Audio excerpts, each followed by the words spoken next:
बिस्मिल्लाहिर्रहमानिर्रहीम। अस्सलाम वालेकुम दोस्तों, मैं हूं ग़ुलाम नबी। आप देख रहे हैं हमारा चैनल GN 786। आज की वीडियो में सबसे पहले बताऊंगा आलमी मार्केट में गोल्ड कैरेट, उसके बाद पाकिस्तान में गोल्ड का, चांदी का, बटूर गोल्ड कैरेट बताऊंगा। पहले बात करते हैं आलमी मार्केट की। आलमी मार्केट में इस वक्त जो गोल्ड कैरेट है वो $3,355 फ़ी औंस पे मार्केट है और एक औंस का वज़न होता है 31 ग्राम 100 मिली।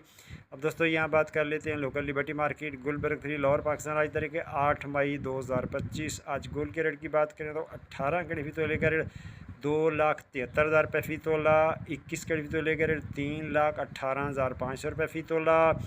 22 कैरेट फ़ी तोले कैरेट 3,33,666 फ़ी तोला। 24 कैरेट गोल्ड कैरेट जनाब 3,64,000 फ़ी तोला। जी हाँ, रेट दोबारा सुन रहे हैं। 24 कैरेट गोल्ड कैरेट 3,64,000 फ़ी तोला। कल की निस्बत 2,000 फ़ी तोला कमी हो चुकी है। चांदी है 3,450 फ़ी तोला। बटूर कैरेट है 3,60,500 में सेल है और बटूर की वापसी खरीदी 3,59,000 फ़ी तोला। और पेशावर में पक्का तोले कैरेट 3,76,000 पक्का तोला। मिलते हैं नेक्स्ट वीडियो में। अल्लाह हाफ़िज़।